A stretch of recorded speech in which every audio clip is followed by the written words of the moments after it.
पावन विचार श्रवण कर रहे थे। हम तो पहली बार इस पवित्र भूमि के दर्शन करने के लिए यहाँ आए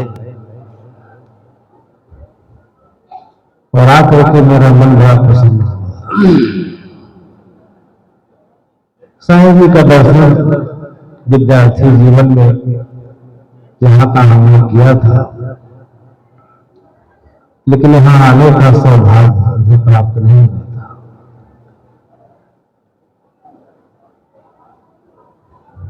प्रिय बंधु, धर्म और धर्म घोषणा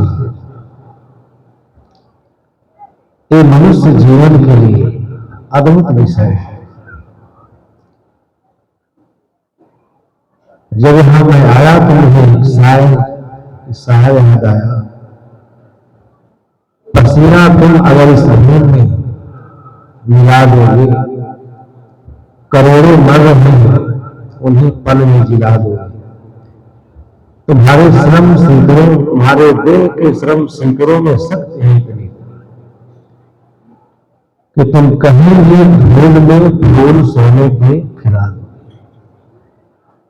लगा कि साहिब के व्यक्तित्व पर भी कहा करके मुझे ऐसा आभास हुआ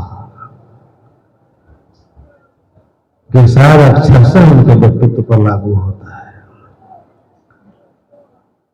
कबीर पंथ जगत के वे मूर्धन्य मनीषी थे और उन्होंने कबीर पंथ को एक नया आयाम दिया जिसके आप लोग सब लोग साक्षी हैं, यहाँ बैठे हुए हैं। ये कबीर पंथ के लिए बहुत बड़ी बात है।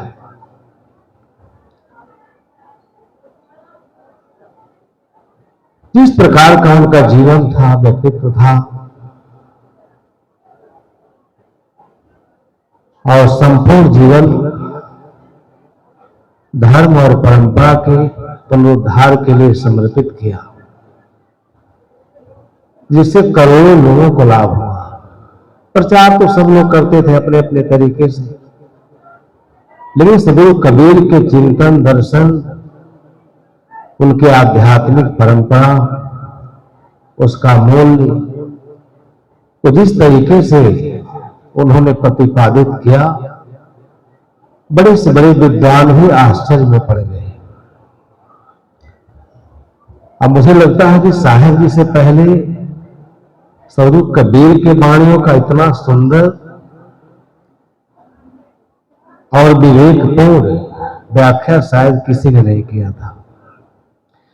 इसलिए बौद्धिक जगत को ही बहुत लाभ हुआ, एकेडमिक जगत को बहुत लाभ हुआ। जो बड़े बड़े प्रोफेसर, रीडर, जो शोध कार्य करते थे, वो समझ नहीं पाते थे कि इसका अर्थ क्या किया जाए। उनकी वाणियां इतनी गहन, गंभीर और व्यापकता लिए हुए थी कि बुद्धिजीवी से बुद्धिजीवी व्यक्ति भी उसका अर्थ करने में अपने को असमर्थ पाता था। लेकिन साहिब जी ने इतना पुरुषार्थ किया, मुझे लगता है 650 वर्षों के इतिहास में ऐसा कोई मनीषी नहीं दिखाई देता। कबीर के उपदेशों को इतना सरल, सहज, बोधगम्य बना दिया आम आदमी के लिए। बौद्धिक जगत तो उससे लाभान्वित हुआ ही, सरल लोग भी जब उसको समझने लगे तो उसके तरफ उनके मन में आकर्षण बढ़ा कि कबीर का विचार वास्तव में मनुष्य जीवन के लिए अमृत के समान है।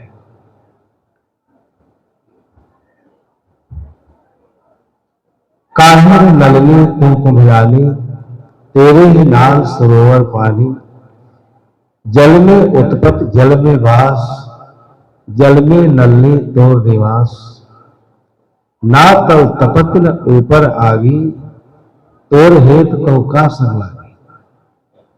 कहे कबीर के उदक समान, ते नहीं हुए हमारे जान। कई अध्यापक लोग आए, इंटरमीडिएट के सब्जेक्ट में लाइन थी। हम लोग नए नए साधु जीवन में आए थे, विद्यार्थी जीवन में। तो महाबोध इंटर कॉलेज में लोग हमसे पूछते थे कि समझ में नहीं आ रहा इसका अर्थ क्या किया जाए। हम लोग तो अभी आए हैं, हम लोग को भी समझ में नहीं आ रहा है। बड़ी अद्भुत वचन, मनुष्य के अंतर मन का, अंतर द्वंद का जो चित्रण किया, विश्लेषण किया, शायद संसार की दुनिया के मनीषा में ऐसा दुर्लभ है। इसलिए जब उनको कोई भी पढ़ता है या सुनता है तो सहज उसके मन में श्रद्धा का ज्वार भाटा आ जाता है। काहे नलनी तो को विलानी, कितनी पहली दृष्टि है कि सृष्टि प्रवाह का अन्यतम जीवन पाकर ये मनुष्य इतना दुखी क्यों है। इसको सबसे सुखी रहना चाहिए। ऐसा अद्भुत जीवन किसी का नहीं है दुनिया में, लेकिन जितना ये उलझा है। इसीलिए अध्यात्म वह विषय वस्तु है, वह परंपरा है जिसमें जाकर व्यक्ति अपने जीवन को पूर्ण बनाता है, निर्मल बनाता है और अपने चित्त के भावों को सुव्यवस्थित करता है। यही साधना है। इसी को जब वो नहीं कर पाता है तो उसकी मेधा, प्रतिभा, उसके अंदर की ऊर्जा वो सब बेकार की जगह खर्च हो जाता है और वो अपने लिए अपना काम नहीं कर पाता। कितनी सुंदर अभिव्यंजना है सदगुरु कबीर साहब की कि काहे नलनी तू को मिलानी। अब सीधा सब आप अर्थ करेंगे तो सरोवर में जो कमल है उसका रूपक लेते हैं, वो हमारे अंतर द्वंद का चित्रण है। नलनी मन मनोवृत्ति, हमारी मनोवृत्ति। अब मनोवृत्ति को समझना चाहिए। हजारों जगहों पर लोगों ने व्याख्या की, वेदों में, उपनिषदों में, लेकिन जितना सुंदर तरीके से साहब ने देखा और उसका जितना सुंदर और सटीक व्याख्या सदगुरु अविनाश साहब ने की, कोई व्यक्ति श्रोता पढ़ता है तो मंत्र मुग्ध हो जाता है, गदगद हो जाता है कि हम अपने पतन में कारण खुद है, दूसरा कोई हमारे पतन का कारण नहीं है। क्योंकि हम सब काम करते हैं, धन कमाते हैं, भौतिक उन्नति करते हैं, लेकिन अपने मनोवृत्ति को हम ठीक नहीं कर पाते। अपने मन साहब सदगुरु देव की।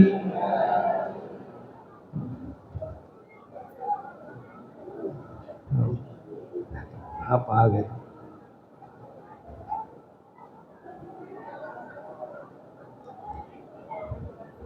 यह प्रबुद्ध मनुष्य के लिए इससे सुंदर और उपदेश और विचार हो ही नहीं सकता। अगर संसार के लोग इस बात को समझ लेते हैं, केवल एक काम करते, सब लोगों ने कहा अपने अपने तरीके से कहा, उपनिषद के ऋषियों ने भी कहा, चित्त में संसार तत्पर शोधे जतिस तन्मेव भयत गुह में तत् सनातन चित्त सही प्रसादे न हंति कर्म शुभा शुभम प्रसन्नात्मा निस्त्वा सुखम क्षमते कहा। लेकिन उसको समझाने वाले लोग कम मिले, जो समझे वो भी ठीक से समाज को ज्ञान नहीं दिए। लेकिन साहब ने जन भाषा में जिस कामाग्नि की, क्रोधाग्नि की, जो मनोविकारों के अग्नि में मनुष्य जल रहा है और अपना घोर पतन कर रहा है, उसकी बहुत सुंदर तरीके से मीमांसा की। काहे नलनी तो को मिलानी, तेरे ही नाल सरोवर पानी। अगर कहीं पानी हो, कमल मुरझा जाए तो अपने आप में आश्चर्य है। इस आत्मा के साथ ही मनोवृत्ति रहती है। आत्मा स्वभावतः शीतल है, निर्विकारी है, लेकिन जब हम अपने मन के वृत्ति को ठीक नहीं करते हैं तो सब तरह धो धो जलने लगते हैं और जलते हुए हैं हम अपने को विनाश के गर्त में ले जाते हैं।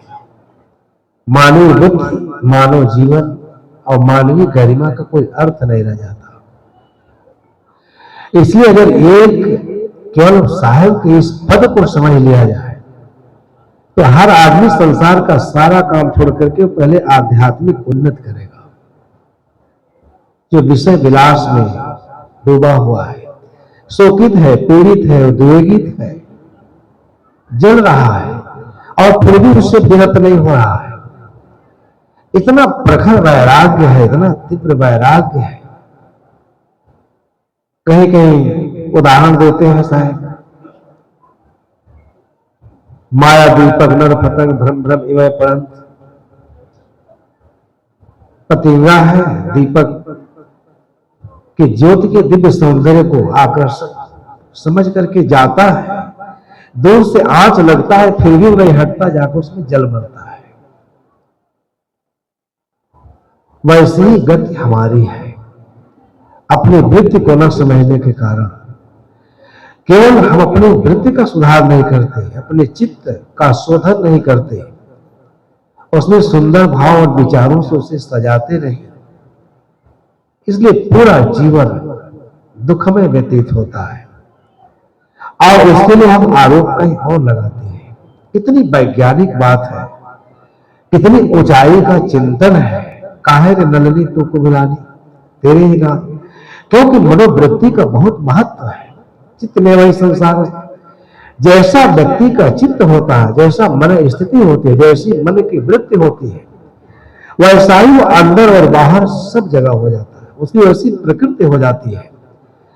इसलिए मनुष्य जीवन का पहला कर्तव्य है, विवेकशील प्राणी होने के नाते, कि अपने वृत्ति को ठीक से देखें। वृत्ति को ठीक से नहीं कर, वृत्ति को ठीक नहीं करते हैं, ठीक से नहीं समझते हैं, हम पशु जैसा व्यवहार करते हैं, अपने ही साथ अन्याय करते हैं, इंद्रिय लंपटता करते हैं, विषय भोगों को अपने विषय भोगों में अपने अद्भुत जीवन को नष्ट करते हैं। कितना इस वाणी में, संदेश में विपुल सुख की रास है, अंतर्दृष्टि है। ठीक से हम समझे तो हम तुरंत मुड़ जाते हैं। हमारी वृत्ति जो बाह्य पदार्थों में लीन है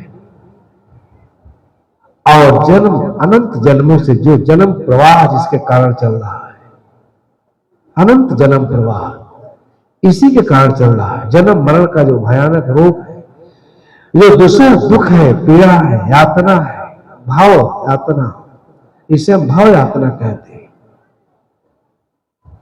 तो इसलिए सदगुरु कबीर साहब के एक एक पदों का इतना मार्मिक व्याख्या साहब ने कहा किया कि कोई भी व्यक्ति उसको पढ़ेगा तो तुरंत वो अपने अंतर यात्रा शुरू कर देता है, बाहर की सारी यात्रा उनकी समाप्त हो जाती है और अध्यात्म के पथ पर चलने के लिए मनोवृत्ति का सुधार, अपने मन की स्थिति का सुधार करना, यह हमारा परम कर्तव्य है। यह काम हम नहीं करते हैं। इसी कारण इस प्रबुद्ध जीवन में चारों तरफ अराजकता है, विनाश है।